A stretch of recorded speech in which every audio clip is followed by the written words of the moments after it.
আসসালামু আলাইকুম ওয়ারাহমাতুল্লাহি ওয়াবারাকাতুহ। আপনি এই মুহূর্তে একটি ইসলামিক ভিডিও দেখা শুরু করলেন। একটু ভেবে দেখুন, এখন অনলাইনে বসে পৃথিবীতে কত মানুষ কত সময় নষ্ট করছে, কত মানুষ পাপ কামাচ্ছে, আর আপনি ইসলামিক জ্ঞান অর্জন করছেন। আল্লাহ আপনাকে কবুল করেছেন বলেই আপনাকে দিয়ে ভালো কাজ করিয়ে নিচ্ছেন। তাই মহান রব্বুল আলামিনকে মন থেকে বলুন আলহামদুলিল্লাহ।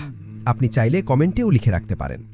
হয়তো আপনি এমন একটা কষ্টের ভেতর দিয়ে যাচ্ছেন যেটা কাউকে খুলে বলতে পারছেন না। হয়তো মনে হচ্ছে সব চেষ্টা করেও কিছু হচ্ছে না। দোয়া করছেন কিন্তু ভেতরে ভেতরে ক্লান্ত হয়ে পড়েছেন। মনে হচ্ছে শক্তি নেই, উপায় নেই, ভরসা নেই। তাহলে আজকের ভিডিওটি আপনার জন্য। কারণ আজ আমরা এমন একটি ছোট কিন্তু অসাধারণ জিকির নিয়ে কথা বলবো, যার মধ্যে আছে আত্মসমর্পণ, তাওয়াক্কুল, বিনয় এবং আল্লাহর সাহায্যের দরজায় কড়া নাড়ার সবচেয়ে সুন্দর ভাষা। সেই জিকিরটি হল লা হাওলা ওয়ালা কুওয়াতা ইল্লা বিল্লাহ। আজ আমরা জানব এই জিকিরের অর্থ কি, কেন এটি এত বড়, সহিহ হাদিসে এর কি ফজিলত এসেছে, কখন পড়বেন, কিভাবে পড়বেন, আর কিভাবে এটাকে জীবনের অংশ বানালে অন্তরে প্রশান্তি ও আল্লাহর উপর ভরসা বাড়বে ও আপনার দোয়া কবুল হবে ইনশাআল্লাহ। এই জিকিরের অর্থ কি? লা হাওলা ওয়ালা কুওয়াতা ইল্লা বিল্লাহের সহজ অর্থ হল আল্লাহ ছাড়া কোনো উপায় নেই, আল্লাহ ছাড়া কোনো শক্তি নেই। কিন্তু এর গভীর অর্থ আরও বড়। এর মানে হল, হে আল্লাহ, আপনার সাহায্য ছাড়া আমি পাপ থেকে ফিরতে পারি না, আপনার তাওফিক ছাড়া নেক কাজ করতে পারি না, আপনার কুদরত ছাড়া নিজের অবস্থা বদলাতে পারি না। অর্থাৎ এই জিকিরে বান্দা আল্লাহর সামনে স্বীকার করে নিচ্ছে, আমি দুর্বল, আপনি শক্তিশালী, আমি অক্ষম, আপনি সক্ষম, আমি ভেঙে পড়ি, আপনি তুলে দেন, আমি অন্ধকারে হারিয়ে যাই, আপনি পথ দেখান। এই কারণেই এই জিকির শুধু মুখের শব্দ না, এটা একজন মুমিনের অন্তরের অবস্থা। কেন এই জিকির এত বড়? কারণ এই জিকির বান্দার অহংকার ভেঙে দেয়। মানুষ অনেক সময় মনে মনে ভাবে, আমি পারবো, আমি সামলাবো, আমি ঠিক করে নেব। কিন্তু যখন জীবন এমন জায়গায় নিয়ে যায় যেখানে মানুষ বুঝে যায় আমি আসলে কিছুই না, ঠিক তখন এই জিকিরের আসল স্বাদ আসে।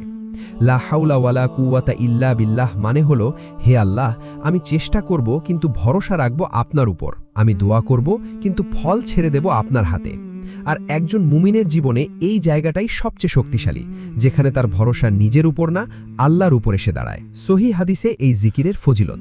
সহিহ বুখারী ও সহিহ মুসলিমে বর্ণিত আছে, রাসূলুল্লাহ সাল্লাল্লাহু আলাইহি ওয়াসাল্লাম আবু মুসা আল আশআরী রাদিয়াল্লাহু আনহুকে বলেছিলেন, আমি কি তোমাকে জান্নাতের গুপ্তধনের একটি কথা বলে দেব না? তারপর তিনি বললেন, লা হাওলা ওয়ালা কুওয়াতা ইল্লা বিল্লাহ।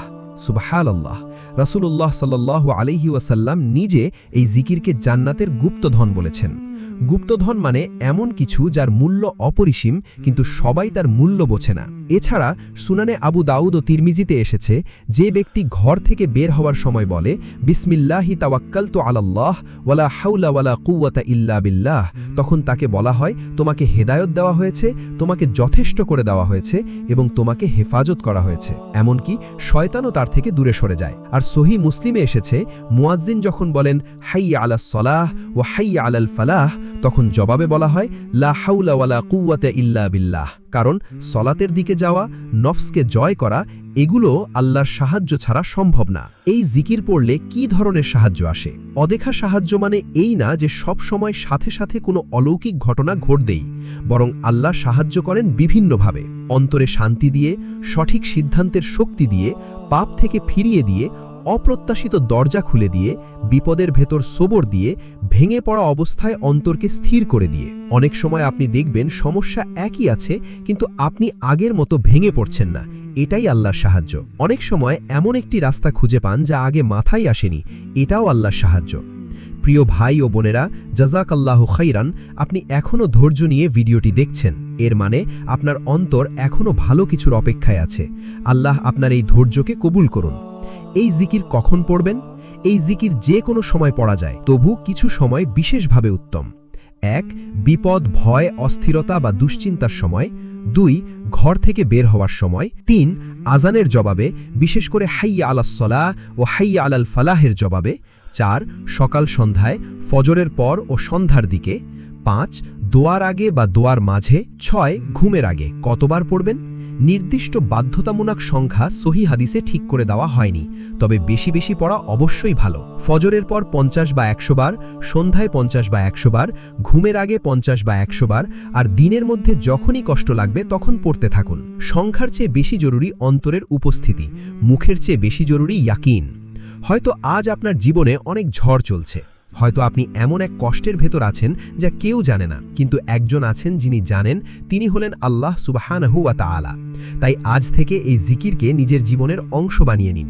কাঁদতে কাঁদতে বলুন, দোয়ার আগে বলুন, বিপদে বলুন, ঘর থেকে বের হওয়ার সময় বলুন, আজানের জবাবে বলুন, ঘুমের আগে বলুন, আর সবচেয়ে বড় কথা, অন্তর দিয়ে বলুন। আমি আপনাদের জন্য আন্তরিকভাবে দোয়া করছি, আল্লাহ সুবহানাহু ওয়া তাআলা আপনার অন্তরের সব অস্থিরতা দূর করে দিন, আপনার হালাল রিজিকে বরকত দান করুন, আপনার কষ্ট সহজ করে দিন, আপনার পরিবারকে শান্তি দান করুন, আপনাকে পাপ থেকে ফিরে আসার শক্তি দান করুন এবং আপনাকে জান্নাতুল ফিরদাউস নসিব করুন। আমিন ইয়া রাব্বাল আলামিন। আমরা অনেক কষ্ট করে কোরআন ও সহিহ হাদিস থেকে নির্ভরযোগ্য তথ্য নিয়ে ভিডিও তৈরি করি, ইসলামিক প্রচারের উদ্দেশ্যে, ভিউ ব্যবসার জন্য নয়। তাই আমরা আপনাকে লাইক, কমেন্ট বা সাবস্ক্রাইব করার অনুরোধ করছি না। তবে আপনি যদি নিজে থেকে এমন সহি তথ্যভিত্তিক ভিডিও আরও দেখতে চান, তাহলে ইসলামিক নূরের সাথে থাকতে পারেন। আল্লাহ আমাদেরকে কোরআন ও সহিহ হাদিস অনুযায়ী জীবন চলার তৌফিক দিন। আমিন। আর কমেন্টে লিখুন, লা হাওলা ওয়ালা কুওয়াতা ইল্লা বিল্লাহ।